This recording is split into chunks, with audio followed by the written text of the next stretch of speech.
Hello बच्चों, कैसे हैं आप। उम्मीद करती हूँ आप बढ़िया और मज़े में होंगे। तो चलिए आपकी पढ़ाई को आगे बढ़ाते हैं और पढ़ते हैं चरित्र और संयम नामक एक छोटा सा निबंध। बच्चों, इस पाठ को शुरू करने से पहले हम उसका संक्षिप्त परिचय ले लेते हैं। बच्चों, मनुष्य के जीवन में चरित्र और संयम का बड़ा महत्व है।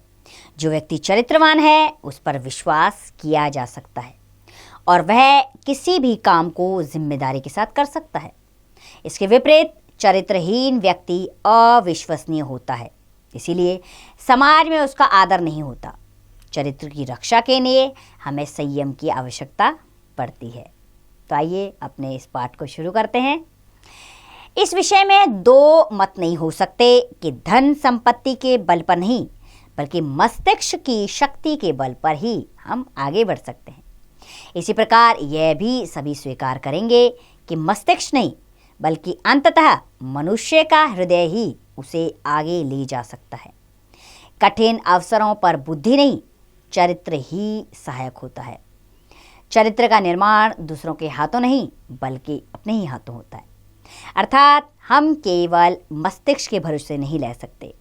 अगर कभी कठिन अवसर मिले चरित्र निर्माण के लिए तो बुद्धि का प्रयोग कर सकते हैं और चरित्र निर्माण के द्वारा हम अपने जीवन को नई गति दे सकते हैं। हमें बाहर की अपेक्षा भीतरी सुधार की आवश्यकता है। भीतर अगर घुन लगा हो, घुन या अगर मैल भरा हो, तो उस पर बनाया हुआ बिल्कुल दोषहीन राजभवन भी सफेद कब्र सा होगा। अर्थात अगर आप मन से बेकार हैं तो आप चाहे उस पर कितना भी काम कर लें, आप एक अच्छे चरित्रवान व्यक्ति नहीं हो सकते। इसलिए हमें आत्मशुद्धि की क्रिया पूरी करनी होगी। आत्मत्याग की भावना बढ़ानी होगी। जैसे किसी भव्य प्रसाद के रहने वाले जब उसे त्याग कर चले जाते हैं तब वह खंडहर सा प्रतीत होने लगता है, उसी तरह बिना चरित्र वाला व्यक्ति होता है। सच्चरित्र व्यक्ति को कोई भी पद दिया जाए वह उसके योग्य सिद्ध होगा। अच्छा बच्चों, आप सोचकर बताइए, बिना चरित्र वाला व्यक्ति कैसा होता है।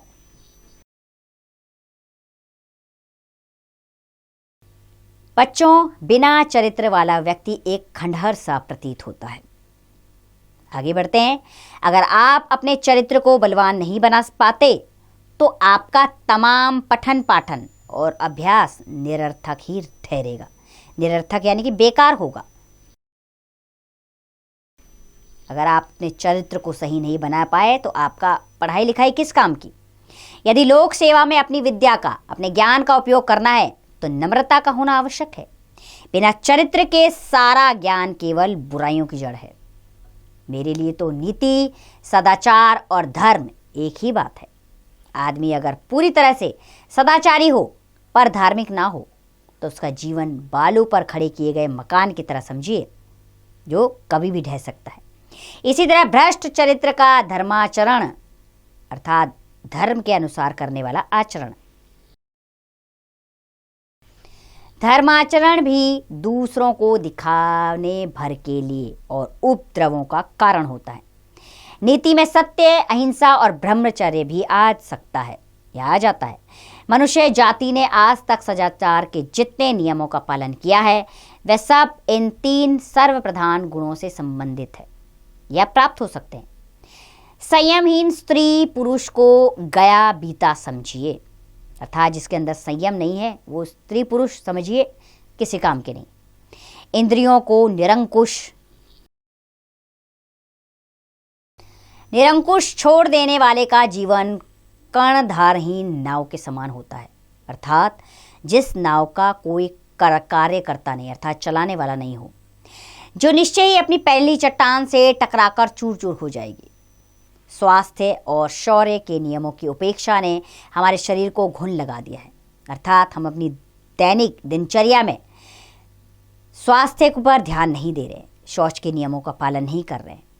हमारी गलत पोषक तत्वों से रहित और उत्तेजक मसालों से भरी खुराक ने हमारी पाचन शक्ति का दिवाला निकाल दिया है। अर्थात बेकार कर दिया है। अर्थात जिस तरह का भोजन हम आप आजकल खा रहे हैं उससे हमारी पाचन शक्ति पर इसका बुरा प्रभाव पड़ रहा है। यह बात पुकार पुकार कर हमारे कानों में डाली जानी चाहिए कि अगर हमें बौनों की जाति का नहीं बनना है तो जो प्राण शक्ति हमारे पास बच रही है और जिसका हम नित्य विनाश कर रहे हैं, नित्य यानी कि लगातार विनाश कर रहे हैं, उसको बेकार कर रहे हैं, उसका संचय करना और उसे बढ़ाने का यत्न करना होगा। अर्थात उसे संभालने का हमें प्रयास करना होगा। हमें केवल शरीर के पोषण के लिए खाते हैं, हम केवल शरीर के पोषण के लिए खाते हैं, स्वाद के लिए कभी नहीं खाते। हम हवा स्वाद के लिए नहीं पीते बल्कि सांस के लिए पीते हैं। सबसे पहले स्वाद को किनारे रख के शरीर के पोषण पर हमें ध्यान देना चाहिए। जिसने जीभ को नहीं जीता वह विषय वासना को नहीं जीत सकता। अर्थात जो अपनी जीभ पर लगाम नहीं लग पाए, चटोरे किस्म के इंसान जिन्हें चाट मसाले जैसी चीज़ें खाने का स्वाद है, लेकिन वो ये नहीं जानते कि भविष्य में उनके पाचन प्रक्रिया का इस पर क्या प्रभाव पड़ेगा। जीभ को जीतना बहुत ही कठिन है, पर इस विजय के साथ दूसरी विजय मिलती है। लेकिन अगर आपने जीभ को जीत लिया तो इसके साथ दूसरी विजय भी मिल जाएगी। जिनके विचार इधर उधर भटकते नहीं रहते, जिनका मन बुरी बातों को नहीं सोचता, जिनकी नींद स्वप्नों से रहित होती है और जो सोते समय भी पूरी तरह जागता रहता है, वही सच्चे अर्थ में चरित्रनिष्ठ और स्वस्थ है। अच्छा बच्चों, सोचकर बताइए, जीभ को ना जीतने वाला किसे नहीं जीत सकता?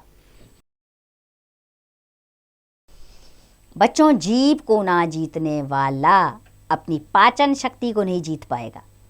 अर्थात अगर वो जीभ को ना जीतेगा तो बाद में भविष्य में उसकी पाचन शक्ति खराब होती चली जाएगी। मनुष्य के मन के भीतर सदा दो दरवाजे होते हैं। एक से वह देख सकता है कि वह स्वयं कैसा है, दूसरे से उसे कैसा होना चाहिए इसकी कल्पना कर सकता है। देह, दिमाग और मन तीनों को अलग अलग देखना समझना हमारा काम है। पर इतना ही करके रुक जाएं तो इस प्रकार का ज्ञान प्राप्त कर लेने पर भी हम उसका कोई लाभ नहीं उठा सकते। अन्याय, दुष्टता, अभिमान आदि का क्या फल होता है, यह जान लेना भी आवश्यक है। और जान लेना ही पर्याप्त नहीं, बल्कि जानकर आचरण करना भी आवश्यक है। हम कोई भला काम करें तो उस पर हमें गर्व से फूल नहीं जाना चाहिए। हमें उसका मूल्य नहीं आंकना है, वरन सदा अधिक भला होने और अधिक भलाई करने की इच्छा करते रहना चाहिए। अर्थात कोई भला काम करें तो उस पर हमें गौरवान्वित महसूस नहीं करना चाहिए, बल्कि और भलाई के कामों में हमें अग्रसर होना चाहिए। नम्रता व्यक्ति के चरित्र का एक विशेष गुण है। यह अभ्यास से प्राप्त नहीं होती, इसे स्वभाव से समाहित होना चाहिए। अर्थात ये आपके स्वभाव में मिल जानी चाहिए। समाहित का अर्थ होता है मिलना। सत्य का अभ्यास किया जा सकता है, दया का अभ्यास किया जा सकता है, पर उन नम्रता के संबंध में कहना चाहिए कि उसका अभ्यास करना दम्य का अभ्यास करना है। यहाँ नम्रता का तात्पर्य उससे नहीं है जो बड़े आदमियों में एक दूसरे के समानार्थ सिखाया पढ़ाया जाता है।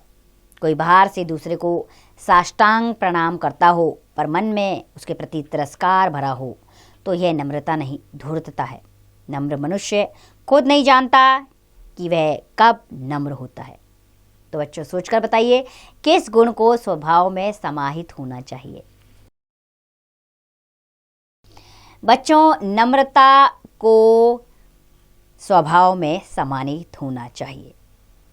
आगे बढ़ते हैं। संयमी स्त्री पुरुषों की स्वच्छता, अंतर की पवित्रता का लक्षण रूप ही तो काम की वस्तु है। हमारा शरीर हमारा महामंदिर है। हम उसमें बाहर से कोई मैल ना भरें, अंदर मन को कुविचारों से मलिन ना करें। मलिन यानी कि मैला ना करें। इस शौच को साधने वाला अपने हर काम में स्वच्छता प्रकट करेगा। यह उसके लिए स्वाभाविक कार्य हो जाना चाहिए। अर्थात संयम अगर हम रखेंगे तो हम हर काम को बड़ी आसानी से कर सकते हैं, क्योंकि हमारा शरीर हमारा महामंदिर है। किसी मंदिर में जाने की जरूरत नहीं। अगर इस मंदिर में हम संयम बरतेंगे तो चारों धाम ही हमारे यही हैं। मेरी दृष्टि में विचार करने की कला ही सच्ची शिक्षा है। यह कला हाथ आ जाए तो दूसरी कलाएं उसके पीछे सुंदर रीति से सज जाती हैं। विचार समाज पोषक होता है और समाज विध्वंसक भी होता है। वह दैवी भी होता है और आसुरी भी। अर्थात दैवी शक्ति भी होती है उसके अंदर और आसुरी यानी कि राक्षसी शक्ति भी होती है। इसलिए हर कार्य को करते हुए हम विचार करें, इतना ही पर्याप्त नहीं है। यह विचार सबके हित का भी होना चाहिए, केवल अपने स्वार्थ का नहीं। सच पूछिए तो जो केवल अपने स्वार्थ के लिए ही विचार करता है वो दूसरों की हानि तो करता ही है, अपने स्वार्थ को भी अंत में नहीं साध सकता। अर्थात जीवन के जितने भी सद्गुण हैं हमें उसको अपने शरीर के अंदर समाहित करना चाहिए और परोपकार की भावना को अपनाते हुए लोगों की सेवा भाव को आगे रखकर कार्य करना चाहिए। तो बच्चों, ये लेख महात्मा गांधी द्वारा लिखा गया है। आइए उनके बारे में जान लेते हैं। महात्मा गांधी का जन्म 2 अक्टूबर 1869 को गुजरात के पोरबंदर नामक स्थान पर हुआ था। उन्हें हम राष्ट्रपिता के रूप में याद करते हैं। हम लोग उन्हें एक नेता और संत के रूप में ही जानते हैं, लेकिन वे अच्छे लेखक भी थे। वे अपने विचार हरिजन, यंग इंडिया, इंडियन ओपिनियन और नवजीवन पत्रों में लिखते रहते हैं थे। उनकी आत्मकथा सत्य के प्रयोग आज भी मील का पत्थर मानी जाती है। 30 जनवरी 1948 को उनकी हत्या हो गई। तो ये थे महात्मा गांधी, जिनके द्वारा लिखा गया लेख आपने पढ़ा, जिसमें बार बार इस बात पर बल दिया गया है कि सद्गुणों को अपनाकर ही राष्ट्र निर्माण में हम एक सहयोगी योगदान दे सकते हैं।